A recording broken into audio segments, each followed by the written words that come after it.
안녕하세요. 반갑습니다. 위다 한방병원의 최소영입니다. 한의학 새로운 옷을 입다 라는 타이틀을 가지고 제가 유튜브를 하고 있는데요. 교전 한의학, 옛날 한의학이 아니라 이제 새로운 의과학을 접목한 새로워진 그런 한의학을 내용을 가지고 잘 낫지 않는, 그리고 진단도 안 되는 그런 질환들을 중심으로 해서 그 원인과 치료법들을 살펴보는 시간을 갖도록 하겠습니다.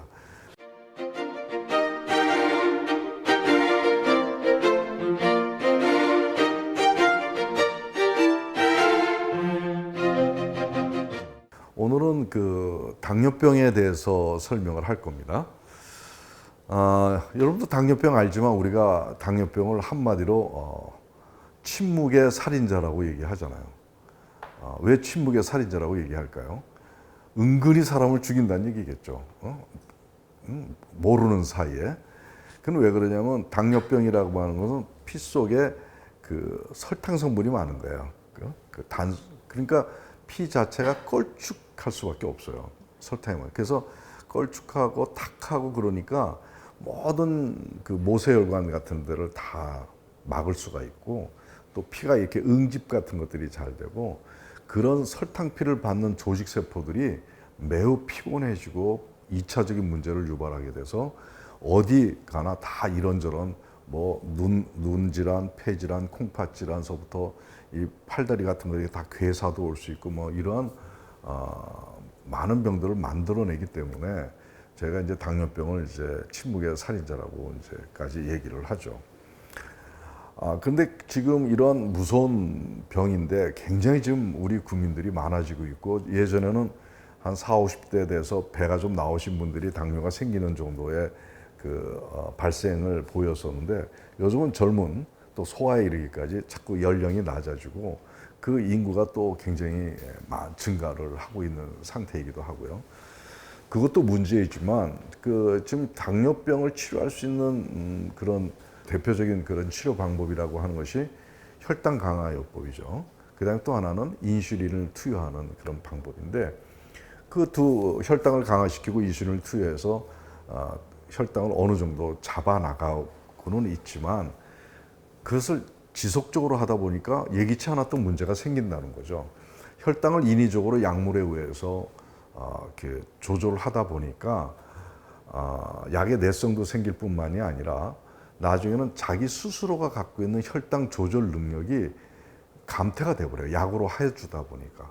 그래서 나중에는 고혈당으로 갔다 저혈당으로 갔다가 막 이런 널뛰기 그런 상태가 돼가지고 쇼크에 빠지는 경우도 있거든요. 그래서 그런 경우는 스스로의 조절 능력이 없어졌다는 얘기인데 굉장히 위험한 상태라고 얘기 안 할 수가 없죠. 그 다음에 또 인슐린을 계속 공급해서 이제 혈당을 조절하는 방법도 보편적으로 사용되고 있지만, 인슐린은 췌장이라고 하는 데서 생산해서 분비를 하는 거 아니겠습니까? 근데 계속 인슐린을 외부에서 주다 보니까 스스로 인슐린 생산을 안 해버려요. 그리고 췌장의 모든 기능, 세포의 기능들이 위축이 되고 그렇게 돼버리죠. 약의 의존성이 돼버리니까. 그래서 길게 치료하는 분들의 그 예후들이 썩 좋지 않는 게 사실 당뇨병 환자의 실태라고 얘기할 수가 있겠거든요.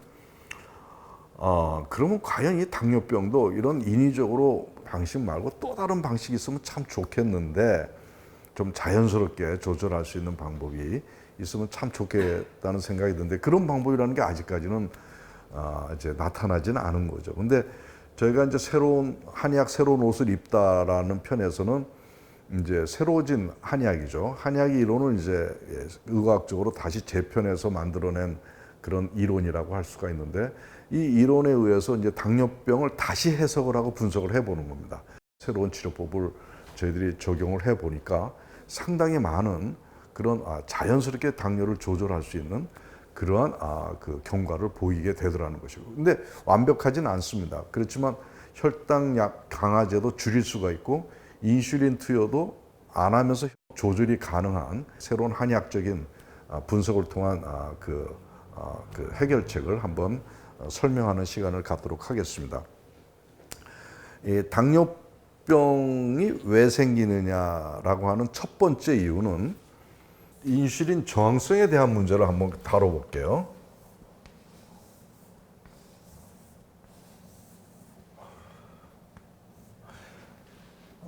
이거는 이제 요거는 세포입니다. 요거는 이제 혈관이에요.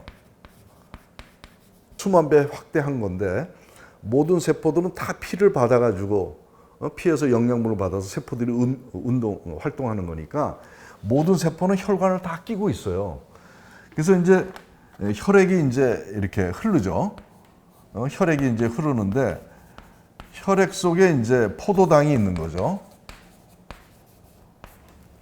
이 포도당이 혈액 속에서 흐르다가 이 세포 속으로 가서 근데 그 포도당을 우리가 봤는데 중요한 것은 이 세포막에 여기 세포 오면 여기 세포막입니다. 막. 네, 막이 있어요. 세포막. 세포막에는 굉장히 많은 감지 세포들이 있어요. 그 중에 하나가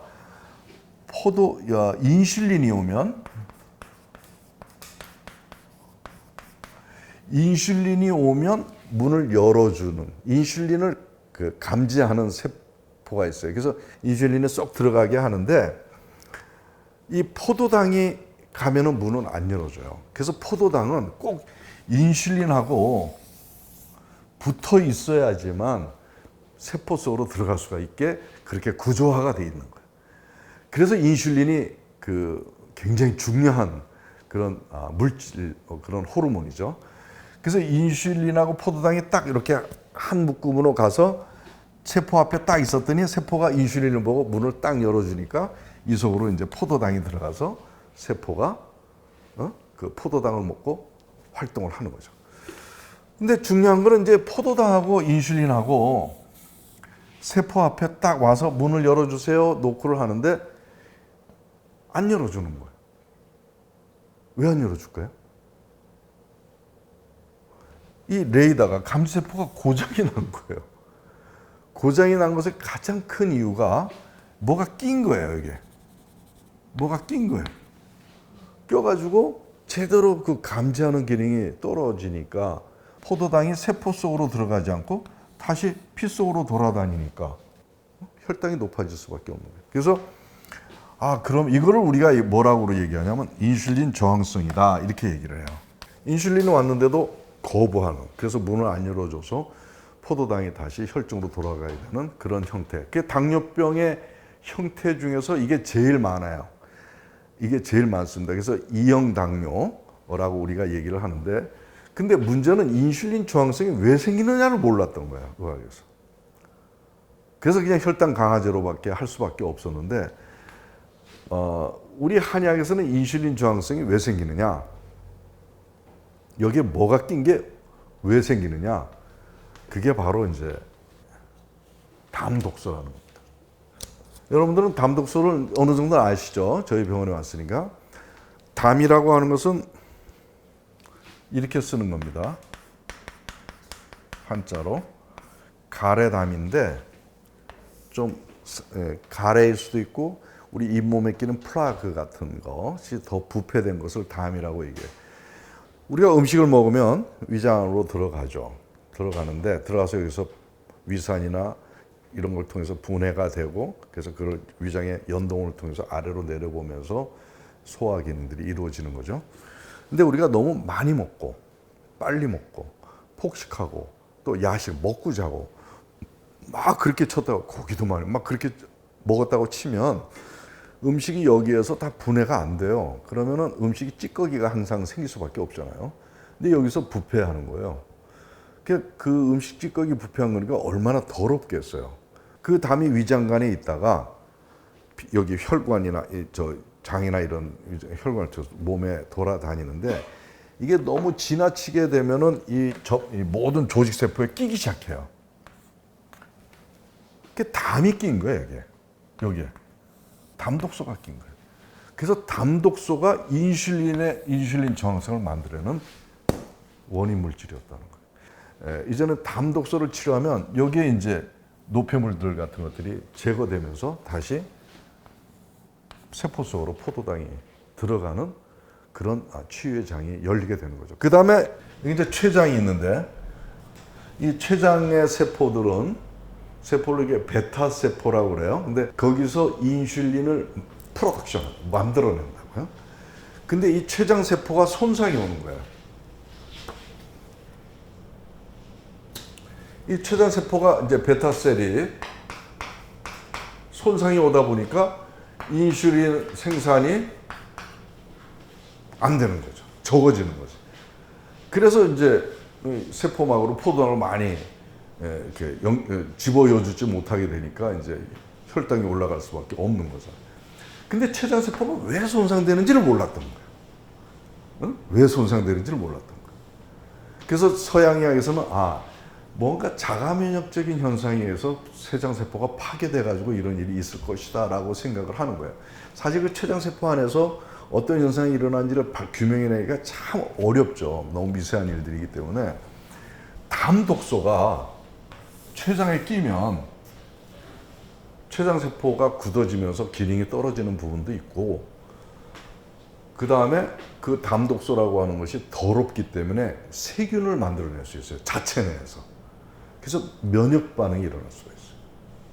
그래서 췌장 세포가 담에 의해서 손상되고 파괴되면서 인슐린 생산이 줄어드는 것이다. 그래서 담 독소를 제거하게 되면 췌장도 좀 깨끗하게 되면서 다시 인슐린 생산을 해나가는 그런 기능이 다시 회복이 될 수 있다. 이렇게 얘기할 수가 있겠죠. 그 다음에 또 하나는 췌장에 진액이 부족한 경우도 있어요. 이거 참 재밌는데요. 한의학은 그 음양 이론이 있어요. 모든 자연, 우주의 모든 요소들은 음적인 것과 양적인 것을 갖고 있어서 이것이 서로 균형을 유지하면서 아름다운 하모니를 이루어낸다. 여자는 뭘까요? 음이죠. 남자는 양이죠. 남자와 여자가 이렇게 조화를 이루면서 생명을 현상을 만들어낸다. 밤은 음이고 낮은 양이고. 여기에서도 그런 현상이 생긴다는 거예요. 포도당은 음일까요? 양일까요? 포도당은 뭔가 에너지니까, 활성이니까, 이건 양이에요. 포도당은 양이에요. 그 인슐린은 뭘까요? 거기에 비해서 음인 거예요, 이게. 음의 세력이에요, 인슐린은. 그래서 인슐린하고 포도당하고 음양이 이렇게 만나가지고 균형을 유지하는 거예요. 포도당이 너무 많으면 양쪽으로만 가니까 막 활동은 좋은데 바짝바짝 말라요. 음이 없어가지고. 또 너무 인슐린만 많으면 포도당의 기능이 오히려 줄어들면서 활성이 떨어지게 등의 균형을 유지해야 되는데, 이런 관계가 형성이 되는데, 바로 인슐린은 음의 세력으로서 이 췌장이, 이 베타셀이 음의 세력이라고 얘기하는 거예요. 그래서 이 베타셀은 진액이 충분하게 갖춰져 있어야지만 인슐린을 생산을 잘하는 거예요. 근데 그 진액은 바로 췌장이 지나는 콩팥에서 이루어진다 이거예요. 콩팥에서 만들어 가지고 췌장에다 공급을 해주는 거죠. 그러니까 뭐 화가 나면요, 갑자기 입이 마르면서 진액이 확 마르는 경우가 있어요. 쇼크를 받을 경우에는. 그때 당뇨가 오는 거예요. 그때 췌장이 말라가지고 인슐린 못 만들어서 생기는 그런 패턴이 또 있는 겁니다. 아무튼 췌장의 진액 부족도 우리가 콩팥을 잘 이렇게 되살려가지고 진액을 생산하기 위해서 췌장에 공급하면 췌장에서 인슐린 생산이 잘 이루어질 수 있다라고 하는 것도 그런 이론이 생길 수가 있죠. 그 다음에 또 하나는 이 잉여 포도당 제철이라는 게 있어요. 이게 참 재밌습니다. 이게 지금 혈중에 포도당이 많으면 이 포도당을 끌어다가 그것을 중성지방으로 바꿔서 에너지 처리해가지고 대사 처리해서 해결해 버리는 그런 보상 기능이 있다는 거예요. 너무 포도당이 많으니까 이거 어떻게 가져가서 다른 걸로 물질을 변환시켜서 배설시키거나 에너지로 그냥 태워버리자. 주로 중성지방으로 만들어가지고 태우는데, 그게 어디서 하냐? 간에서 한다는 거예요. 그래서 간의 기능이 너무 떨어지면 이런 잉여 포도당 제처리 기능이 안 되면서 생기는 당뇨병도 있다는 겁니다. 그 당뇨병도 단순히 혈당 강화만 시키고 인슐린만 줄 게 아니라 어떻게 하느냐? 담독소를 없애서 인슐린 저항성을 완화시키자. 그 다음에 췌장에다 진액을 공급해서 인슐린 생산을 좀 상승시키자. 그리고 잉여 포도당을 재처리할 수 있는 기능을 활성화시켜서 스스로 조절할 수 있는 기능을 회복시키자. 이런 세 가지로 접근에 들어간다면 이거는 보다 근원적인 거잖아요. 그래서 당뇨를 스스로 조절할 수 있는 시스템으로 몸을 만들어 놓죠. 그리고 그래도 안 되면 그때 약간의 약들을 쓰고 인슐린도 그때 써보는 거 그 다음으로 한번 해보자 하는 식의 새로운 당뇨병 치료회장이 열리고, 그리고 필요하다면 이제 식단 조절하는 거, 요건 반드시 해야 되겠죠. 당뇨 환자들은 식단 조절과 운동, 식단을 조절하고 운동을 해야 담이 안 생기는 거거든요. 예. 아시겠죠? 그래서 이러한 아주 복합적이고 시스템적인 접근을 통해서 당뇨라고 하는 무서운 병도 한번 자연스럽게 치료할 수 있는 길이 열릴 수 있겠다. 이런 새로운 한의학적인 이론을 오늘 말씀드릴 수가 있겠습니다. 이제 당뇨병도 우리가 조금 더 이렇게 인위적으로 좀 어려운 선택보다는 자연적이면서도 근원적으로 할 수 있는 길에 대한 모색을 할 수 있겠다 생각을 해봅니다. 오늘 당뇨병에 대한 새로운 한의학의 그런 새로운 정보들을 여러분들에게 말씀을 드렸습니다. 고맙습니다.